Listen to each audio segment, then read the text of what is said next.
noches, les damos la cordial bienvenida una vez más a esta célula cristiana virtual organizada por la Iglesia La Misericordia de Dios, que es infinita. En esta oportunidad hemos encontrado un tema: el arca vuelve a casa. Y el texto bíblico, Primera de Samuel, capítulo 6, versículos del 1 al 2. Estaremos en todo el capítulo, primero Dios, para dar esta enseñanza del tema: el arca vuelve a casa. Dios les bendiga. Les invitamos a que abran sus Biblias primeramente en el libro de Salmos. Salmos, el primer libro.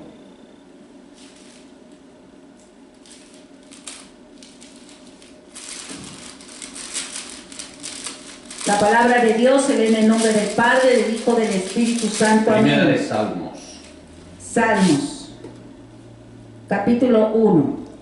Bienaventurado el varón que no anduvo en consejo de malos, ni estuvo en camino de pecadores, ni en silla de escarnecedores se ha sentado, sino que en la ley de Jehová está su delicia, y en su ley medita de día y de noche. Será como árbol plantado junto a corrientes de agua, que da su fruto en su tiempo, y su hoja no cae. Y todo lo que hace prosperará. No así los malos, que son como el tamo que arrebata el viento. Por tanto, no se levantarán los malos en el juicio, ni los pecadores en la congregación de los justos. Porque Jehová conoce el camino de los justos, mas la senda de los malos perecerá. Vamos a orar. Inclinen su rostro. Padre, en el nombre poderoso de Jesús, te damos gracias, Señor, un día más, Padre, que estamos, Señor, en tu presencia, Padre, escuchando, Señor, palabra de vida, Señor. En el nombre poderoso de Jesús yo te pido, Padre, que sea tu Espíritu Santo fluyendo, Señor.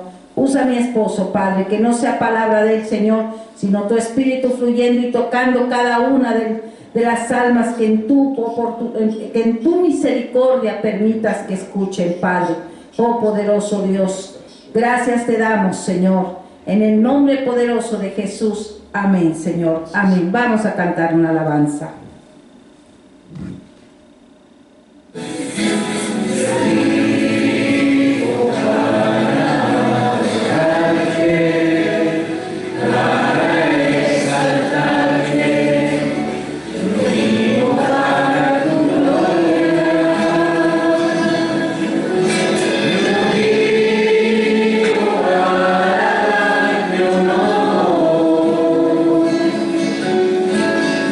Oh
santo nombre, Señor. Te alabamos, Oh, Padre, poderoso te alabamos, eres, te Padre. bendecimos, Gracias, Dios Señor. mío.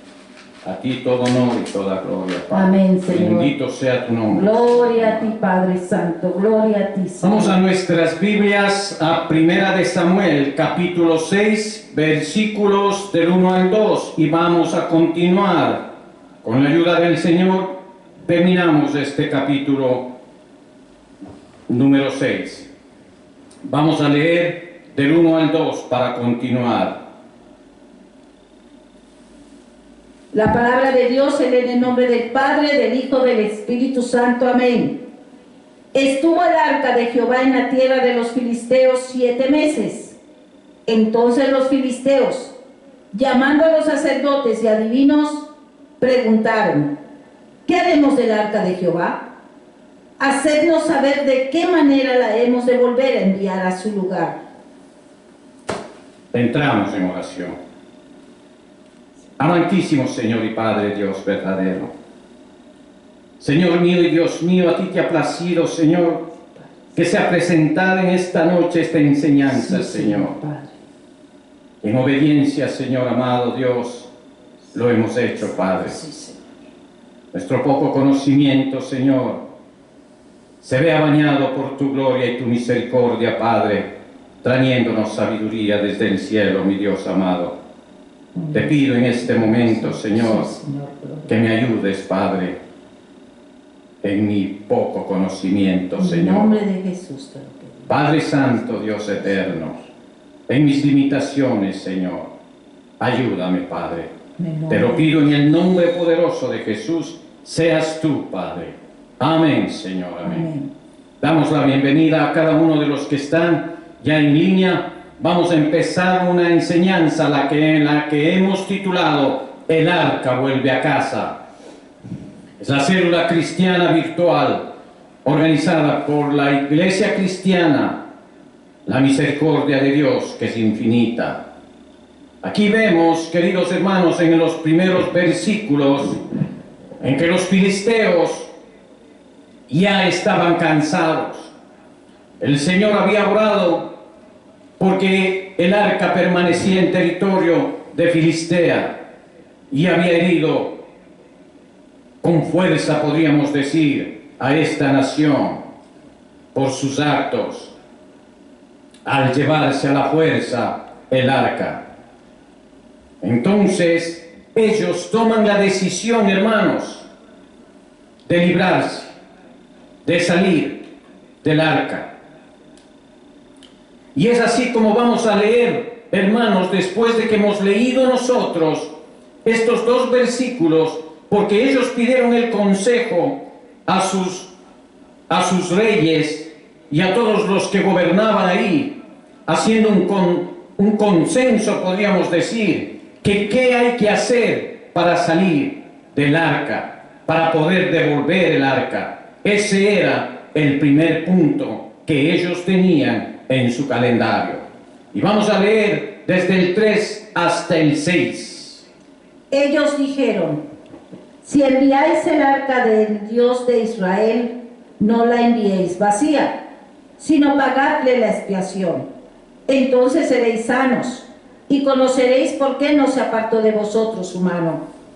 Y ellos dijeron: ¿y qué será la expiación que le pagaremos? Ellos respondieron: conforme al número de los príncipes de los filisteos, 5 tumores de oro y 5 ratones de oro, porque una misma plaga ha afligido a todos vosotros y a vuestros príncipes. Haréis, pues, figuras de vuestros tumores y de vuestros ratones que destruyen la tierra, y daréis gloria al Dios de Israel. Quizá aliviará su mano de sobre vosotros y de sobre vuestros dioses y de sobre vuestra tierra. ¿Por qué endurecéis vuestro corazón como los egipcios y Faraón endurecieron su corazón? Después de que los había tratado así, ¿no los dejaron ir y se fueron? Entonces, vamos a ver cómo se van a deshacer del arca los filisteos. Y ahora, queridos hermanos, aquí haremos cómo los filisteos capturaron el arca del pacto. Ustedes van a decir, bueno, eso fue en el Antiguo Testamento. Pero ¿qué tiene que ver con nosotros? La verdad, queridos hermanos, y con dolor me toca decirles que muchos de estos filisteos tienen un parecido con el pueblo cristiano de hoy. ¿Por qué? Porque el orgullo que ellos tenían y las cosas que van sucediendo en este capítulo tienen que ver mucho con los cristianos, que muchas veces no vemos nuestra realidad espiritual. Entonces es necesario que nosotros analicemos estos aspectos a través de la palabra de Dios. Cuando los filisteos recién capturaron el arca del pacto, ellos creyeron que fue una gran victoria, a pesar de las calamidades y la presencia del arca en su país ha traído al país y a su pueblo. Los príncipes filisteos no estaban dispuestos a soltar esa prenda y probaron todos los medios de retenerla con paz y seguridad, pero en vano, hermanos. Pero conforme avanzó el tiempo, los filisteos comenzaron a considerar el arca como una carga y ya no querían verla como un trofeo. Pero ¿por qué conservaron, dice en la palabra, 7 años, hermanos? 7 meses. Perdón, porque fueron reacios a renunciar a tan maravilloso trofeo, que entre comillas ellos lo creían. Lo que al principio consideraron una gran victoria sobre el Dios de Israel puede pasar un largo tiempo antes de que nosotros nos demos cuenta de la futilidad de resistir a Dios. Y así es en la vida de los cristianos. Muchos de nosotros a veces caminamos en contra de la voluntad de Dios y no nos queremos dar cuenta, y tiene que pasar cierto tiempo. Dice, no la enviéis, dice después de que pidieron el consejo, no la enviéis, pagadle expiación. Entonces vemos que los filisteos sabían de la religión y cómo eran los procedimientos que tenía el pueblo de Israel. O sea, que además de la religión que ellos vivían, ellos sabían algo del Dios de Israel. Los sacerdotes filisteos tuvieron suficiente sentido común para saber que ofendieron a un Dios todopoderoso, Jehová Dios. Por lo tanto, supieron qué debían hacer para expresar su pena y arrepentimiento delante de Jehová. No un arrepentimiento al 100%, como los cristianos lo hacemos cuando llegamos a los pies del Señor, pero ellos sintieron en su alma, también en su espíritu, que estaban haciendo algo mal contra un Dios santo, puro y verdadero. 5 tumores de oro y 5 ratones, o también son llamados almorranas, 5 almorranas de oro y 5 ratones. La ofrenda específica reconoce que fue Jehová quien trajo la plaga a los filisteos. Sabemos que Jehová, el Dios de Israel, las ha causado.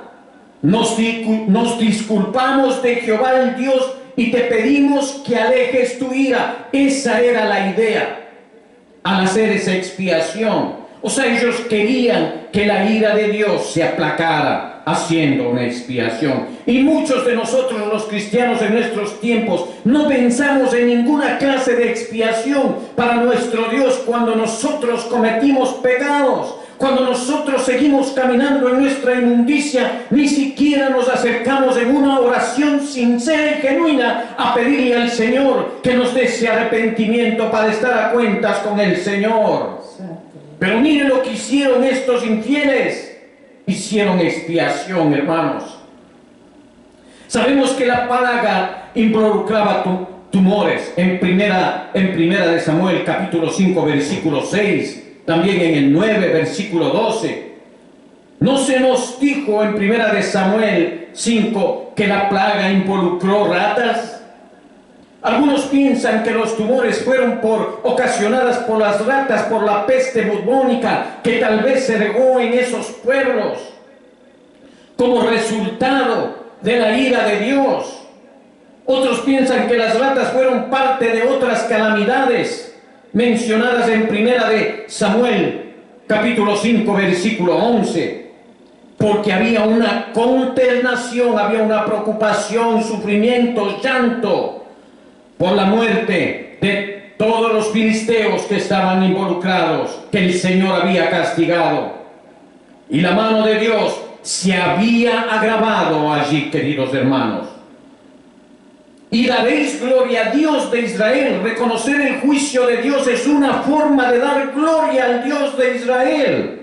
Pero muchas veces nosotros pensamos cuando el Señor nos castiga, ¿por qué? Porque Dios castiga a sus hijos, los reprende. Pero muchas veces nosotros pensamos que son por casualidad o cosas que nada tienen que ver con nuestra vida espiritual. Hermanos, estamos equivocados. Todo lo que le pasa al cristiano tiene que ver con Dios y tenemos que estar conscientes de eso. A menudo fallamos en darle a Dios la gloria porque ignoramos su juicio y lo descartamos como destino o mala suerte. Así somos los cristianos también en nuestra época, hermanos. Y dice, quizás aliviará su mano sobre vosotros y de sobre vuestros dioses y sobre vuestra tierra. Los filisteos admitieron que Dios de Israel juzgó a sus dioses que tenían jurisdicción sobre sus tierras. Ellos confesaron que Él era Dios todopoderoso, sin embargo, hermanos, no le adoraron en vez de sus dioses. Ellos seguían en su oscuridad. Y nosotros los cristianos conocemos al Dios verdadero, al Dios antiguo y a su Hijo amado que fue entregado a nosotros, y también seguimos viviendo en oscuridad, hermanos, sin necesidad de ser filisteos, pero siendo cristianos vivimos en oscuridad. Eso es grave, hermano. ¿Por qué endurecéis vuestro corazón? Como los egipcios y Faraón endurecieron su corazón, conscientes ellos del relato de Éxodo, hermano. Porque las cosas poderosas que hizo Jehová de los ejércitos, por eso dice la palabra, los sacó con gran poder.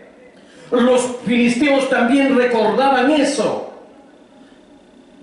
¿Y por qué endurece el corazón? Y se dieron cuenta que endurecer el corazón delante de Jehová, incluso en un sentido puramente egoísta, no es muy listo.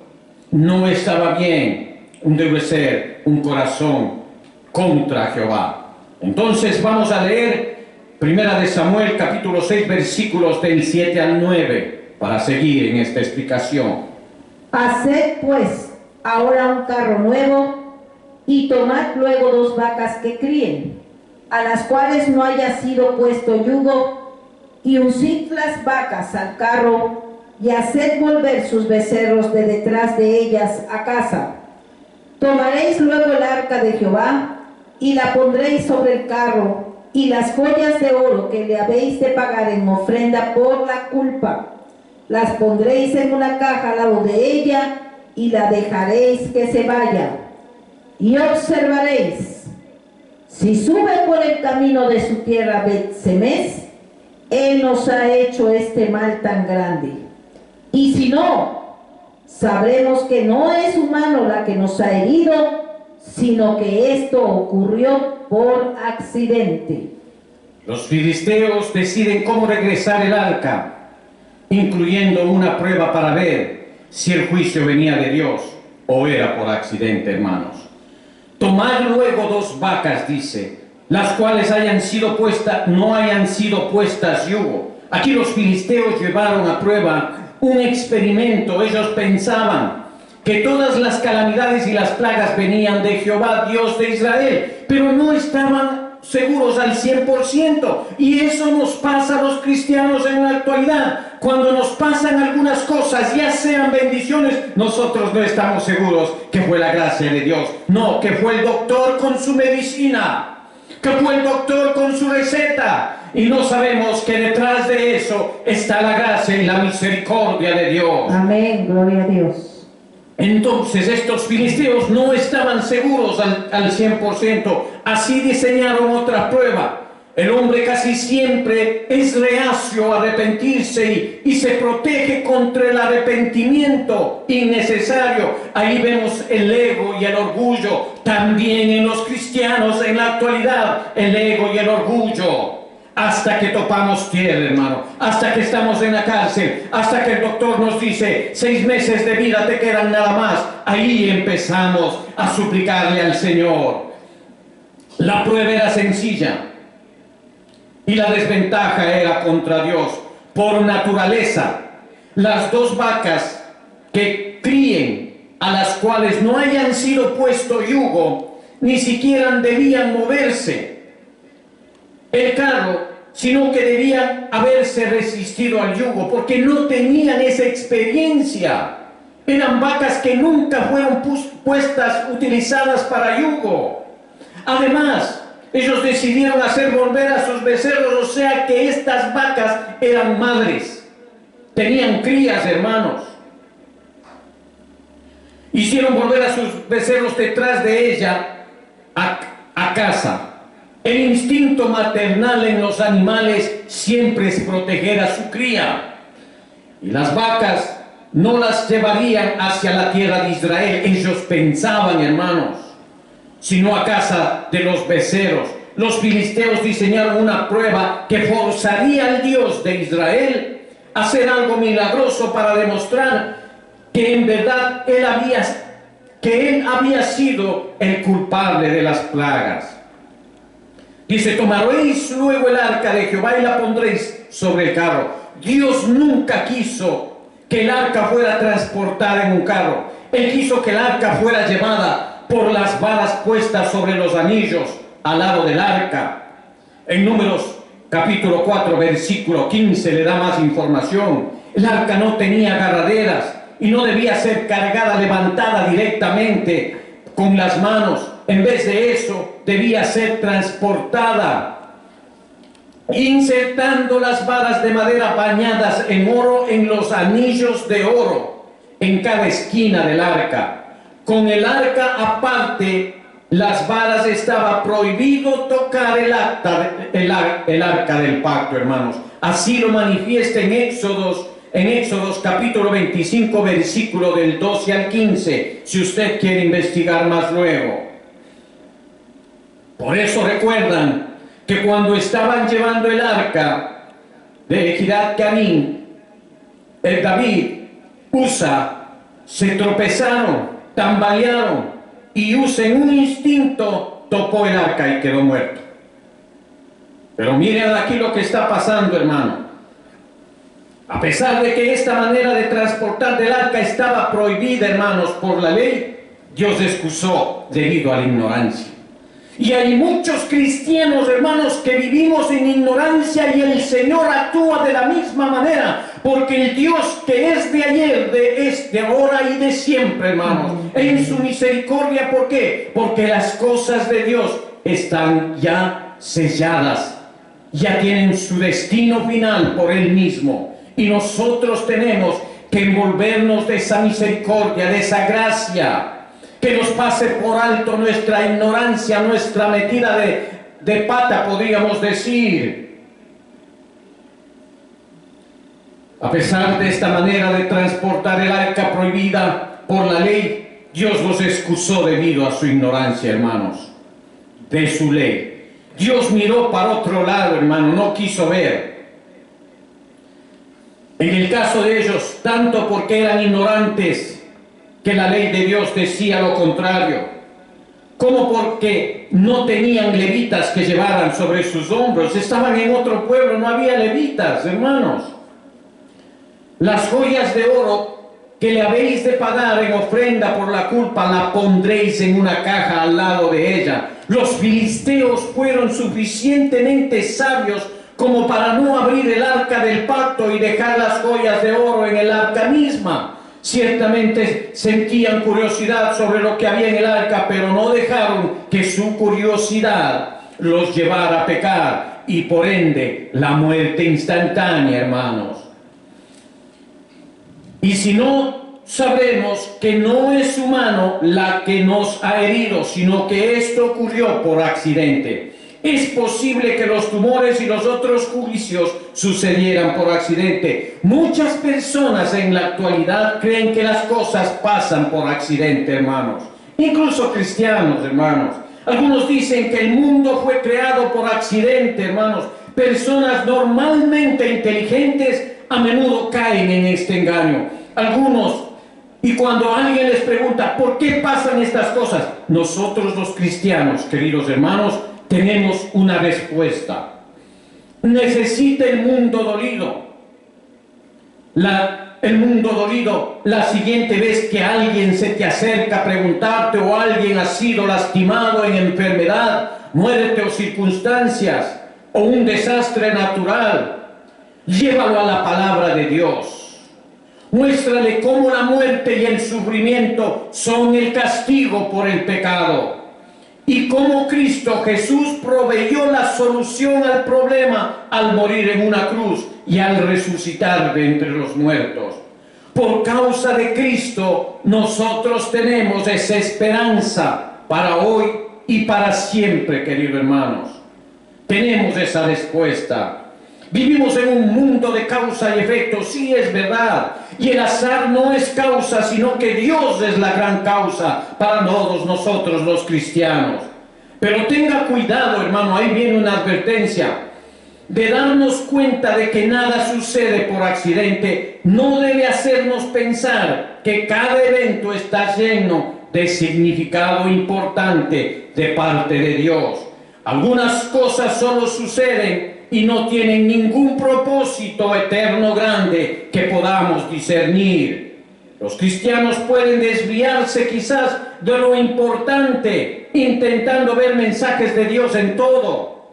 Pero nada pasa por accidente. Vivimos, como ya les dije, en un mundo de causa y efecto, seguido por leyes físicas que el mismo Dios lo ha puesto. Pero hombres malvados creerán más pronto las cosas más inciertas y ridículas antes que aceptar las demostraciones visibles del poder de Dios y su providencia.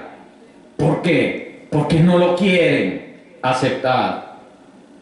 Vamos a leer ahora 1 Samuel capítulo 6 versículo del 10 al 12. Síganme en sus Biblias.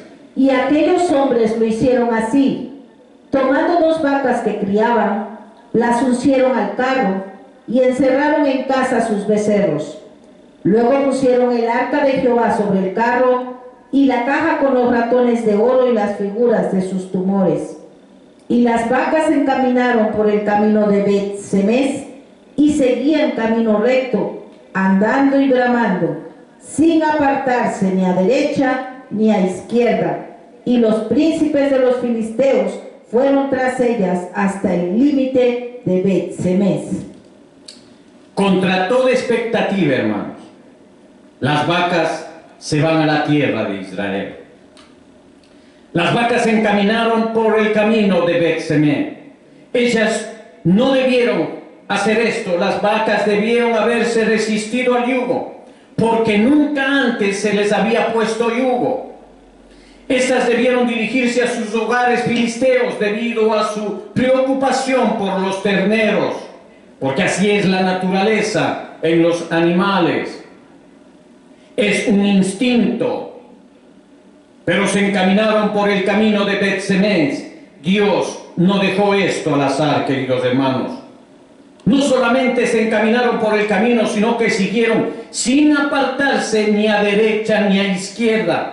Ellas no deambularon por el camino, siguieron recto por donde debían ir, hermanos.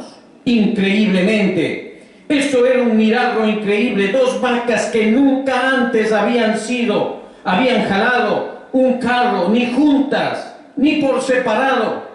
Ningún conductor las condujo, pero sin embargo, ellas dejaron su hogar y avanzaron alrededor de 10 millas hacia la ciudad, hacia una ciudad, la que nunca habían estado. ¿Cuál era el GPS de esas vacas? Nuestro Dios.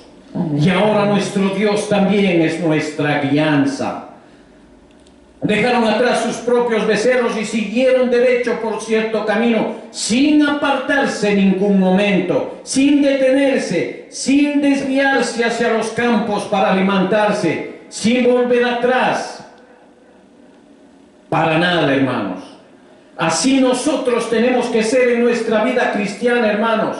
Cuando dejamos nuestra vida pasada no tenemos que ni regresar a ver, hermanos.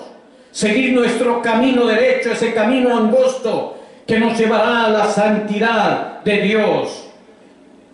Conforme a las vacas iban por el camino hacia Israel, podemos imaginarnos a los israelitas lamentándose por el arca, hermanos. Tal vez en ese mismo momento estaban clamando por Dios, afligidos porque pensaban que la gloria los había dejado, la gloria de Dios no se había ido a ningún lado. Tanto los israelitas como los filisteos se habían resistido a él. Así que Jehová encontró unas vacas a través de las cuales mostrar su poderosa gloria, hermanos. Andando y bramando. Esto significa que las vacas no estaban precisamente felices. Ellas ansiaban estar con sus becerros en sus casas y sin embargo aún así hicieron la voluntad de Dios. Y muchos de nosotros los cristianos en las iglesias a veces estamos bramando, rejunjuneando para ir a escuchar palabra de Dios. No, qué pereza, ya es hora de irse a la iglesia. ¿Y cuánto le vas a regalar a Dios? Quizás 10 minutos de sana atención, porque el resto estás pensando en el trabajo, que vas a cocinar, cuánto vas a pagar las deudas. Quizás 10 hasta 15 minutos pondrías atención en la palabra de Dios. Sus fuertes mugidos atestaban un ardiente deseo por sus críos y al mismo tiempo la influencia sobrenatural que dirigía sus movimientos en dirección contraria, hermanos. Cuando la gente no cree que hay un Dios amoroso que se sienta en su trono en el cielo y tiene un buen plan para nuestras vidas, no podemos culparlos, hermanos, por tener miedo, por ser orgullosos, por ser miserables. Pero para aquellos que creen en el Dios de la Biblia, no hay excusas para el miedo, el orgullo o la miseria. Dios aún está en su trono. Conforme avanzamos en este mundo, creamos que el movimiento de todas las cosas nos lleva hacia el cumplimiento del propósito de Dios. Y no tenemos que olvidarlo, siempre tenemos que tener eso en nuestro corazón. Amén. Ahora vemos el arca en Bet-Semes. Vamos a leer el versículo del 13 al 15. Seguimos en el capítulo 6. Y los de Bet-Semes segaban el trigo en el valle, y alzando los ojos vieron el arca, y se regocijaron cuando la vieron. Y el carro vino al campo de Josué de Bet-Semes, y paró allí donde había una gran piedra. Y ellos cortaron la madera del carro, y ofrecieron las vacas en holocausto a Jehová.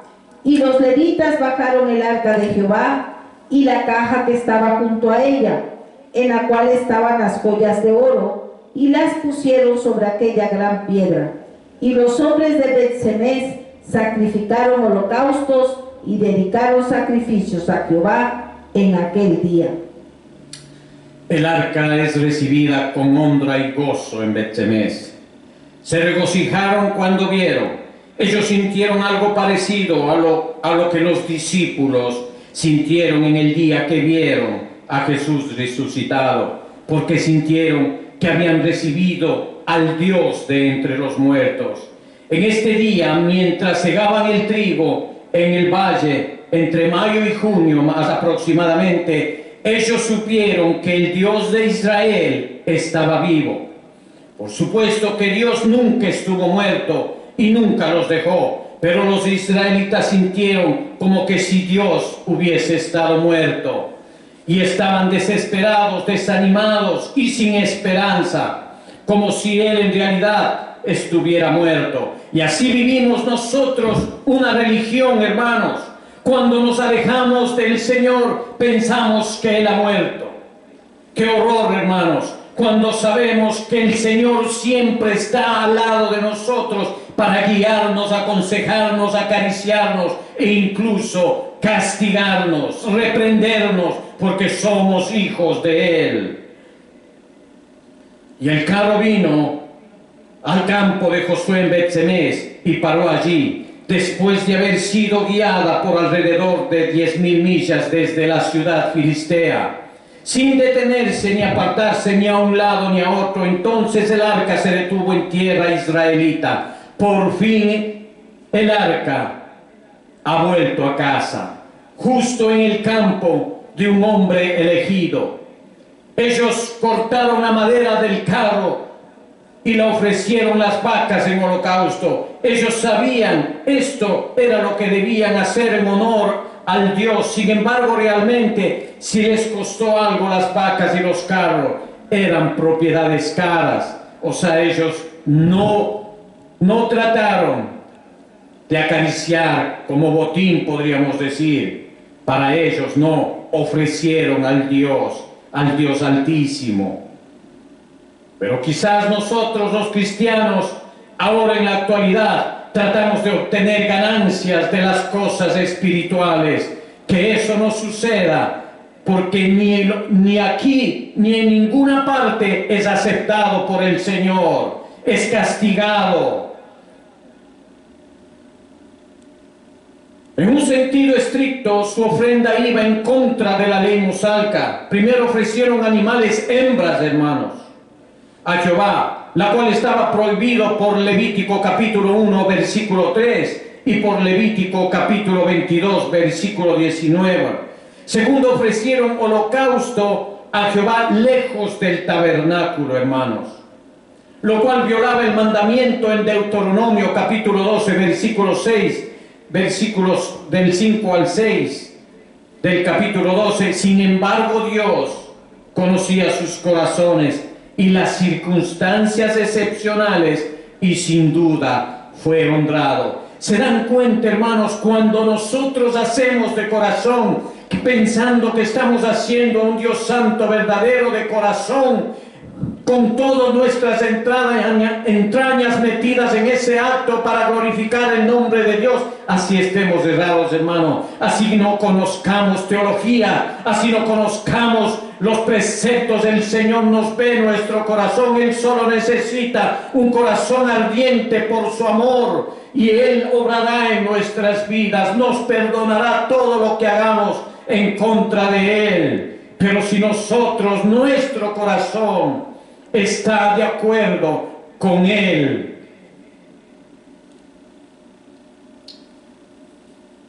y los levitas bajaron el arca de Jehová, y los israelitas fueron cuidadosos de dejar que los levitas se encargaran del arca como estaba ordenada por la ley en Números capítulo 4, versículos del 1 al 6 y el 15. Bet-Semés era una ciudad sacerdotal.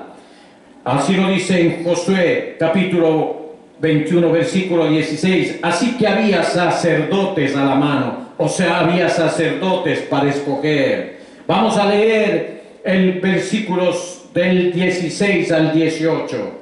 Cuando vieron esto, los 5 príncipes de los filisteos volvieron a Ecrón el mismo día. Estos fueron los tumores de oro que pagaron los filisteos en expiación a Jehová: por Asdod 1, por Gaza 1, por Ascalón 1, por Gat 1, por Ecrón 1. Y los ratones de oro fueron conforme al número de todas las ciudades de los filisteos, pertenecientes a los 5 príncipes. Así las ciudades fortificadas como las aldeas sin muro. La gran piedra sobre la cual pusieron el arca de Jehová está en el campo de Josué, de Bet-Semés hasta hoy.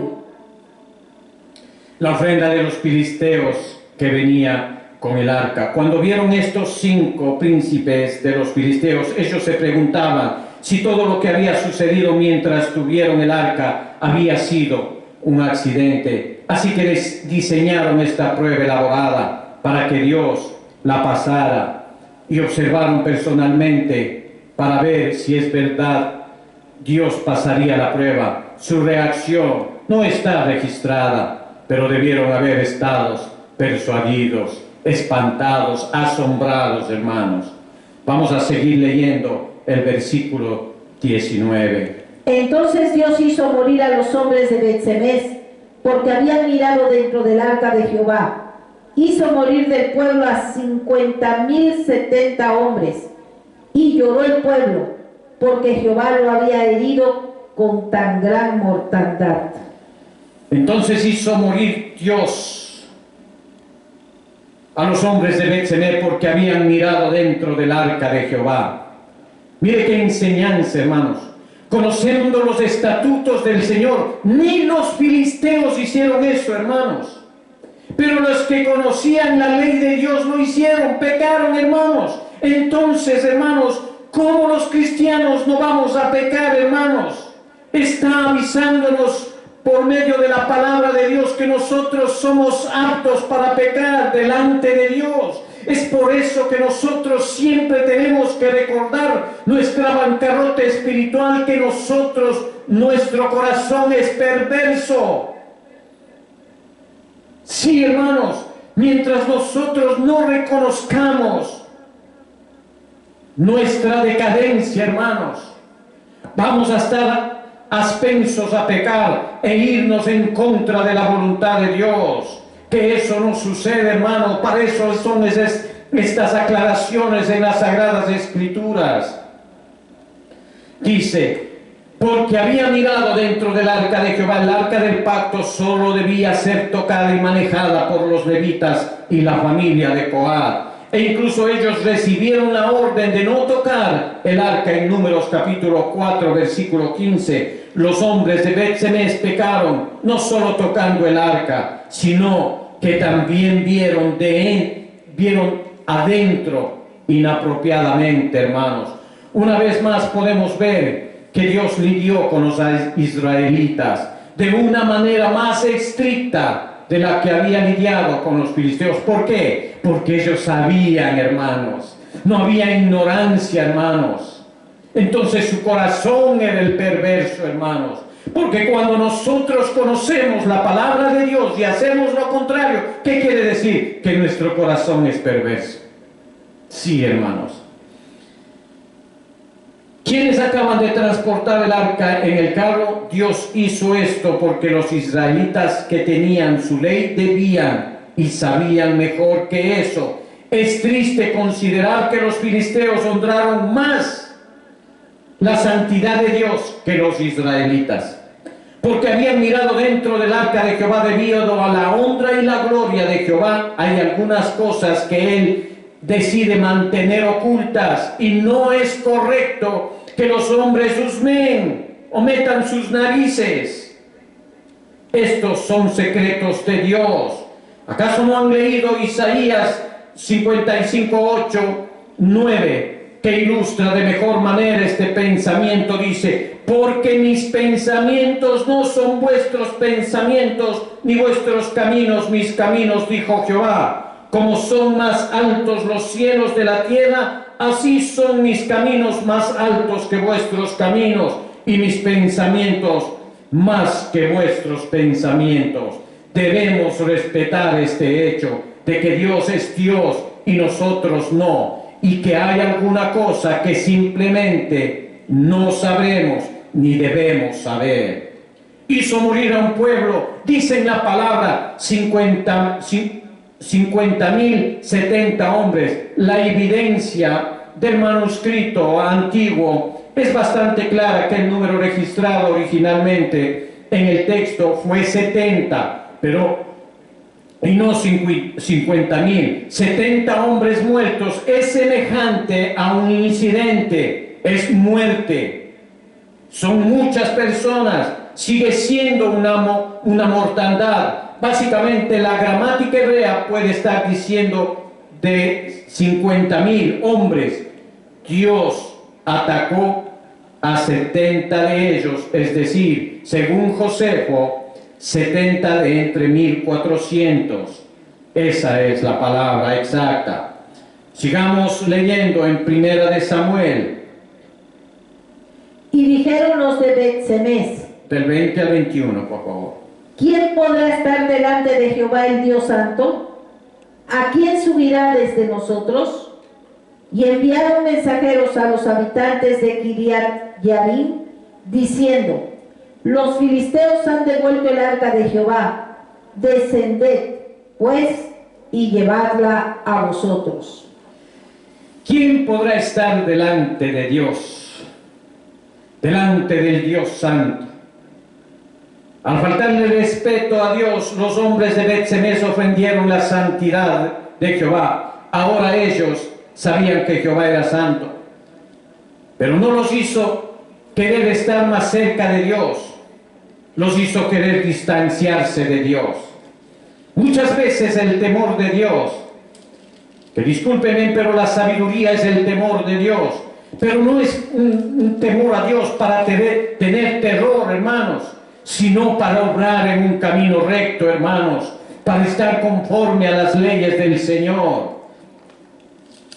La idea principal detrás de la santidad no es pureza moral, aunque la idea incluya pureza moral, sino la idea de ser apartado, que Dios es aparte, diferente de su creación, tanto en su esencia natural como en su perfección de sus atributos. Cuando los hombres se encuentran con la santidad de Dios, no es necesariamente se sienten atraídos hacia ella. Cuando Pedro vio el poder santo de Jesús, dijo: apártate de mí, Señor, porque soy hombre pecador. Esto lo dijo en Lucas capítulo 5, versículo 8. Cuando en otra ocasión los discípulos vieron a Jesús santo brillando en la transfiguración, tuvieron mucho miedo, hermanos. En Mateo 17, versículo 6, cuando nos encontramos con un Dios santo, nos emocionamos y nos atemorizamos al mismo tiempo. Es como subir a una montaña rusa, hermano.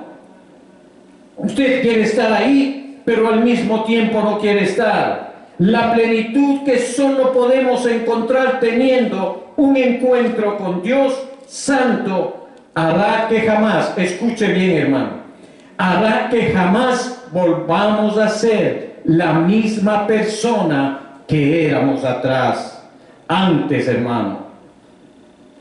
¿Quién podrá estar delante de Jehová el Dios Santo? En un sentido, los hombres de Bet-Semes mostraron un mal corazón al hacer esta pregunta. Su pregunta hizo ver a Dios como demasiado severo, en vez de mostrarse a sí mismos como muy desobedientes. Aquí parece que malhumoradamente, furiosamente, quieren echar la culpa de su sufrimiento a Dios, como demasiado santo y estricto de sus pecados. El verdadero motivo no dice nada, pero tenga cuidado de mantener alejadas sus manos del arca, la cual debieron haber conservado reverentemente. ¿Quién podrá estar delante de Jehová el Dios Santo? En otro sentido, los hombres de Bet-Semes le hicieron a Dios una pregunta. Ciertamente Dios es santo, y ciertamente, ¿quién podrá, hermanos? La santidad no se puede lograr realmente a través de nuestros propios esfuerzos, sino que es recibida cuando somos hechos hombres y mujeres nuevos en Cristo Jesús. La santidad es parte del nuevo hombre que somos en Jesús, en Efesios capítulo 4, versículo 24. Y somos invitados a ser partícipes de la santidad de Jesús en Hebreos capítulo 12, versículo 10. A pesar de que Dios es santo, a pesar de que Él es parte de nosotros, y en vez de construir un muro alrededor de su santidad, Dios nos llama a venir a Él y a ser partícipes de su santidad, como dice en Primera de Pedro capítulo 1, versículo 16. Dios nos llama a ser santos, porque yo soy santo, dice su palabra. La santidad no es precisamente algo que tengamos, sino más bien algo que nos tiene a nosotros. ¿Quién subirá desde nosotros? Para que los hombres de Bet-Semes, la santidad de Dios era un problema que podía ser solucionado poniendo distancia entre ellos y Dios. Su pregunta no fue: ¿cómo podemos hacernos rectos para un Dios santo, sino que fue a quien le podemos pasar este problema para que la santidad de Dios no nos sea una carga, hermanos.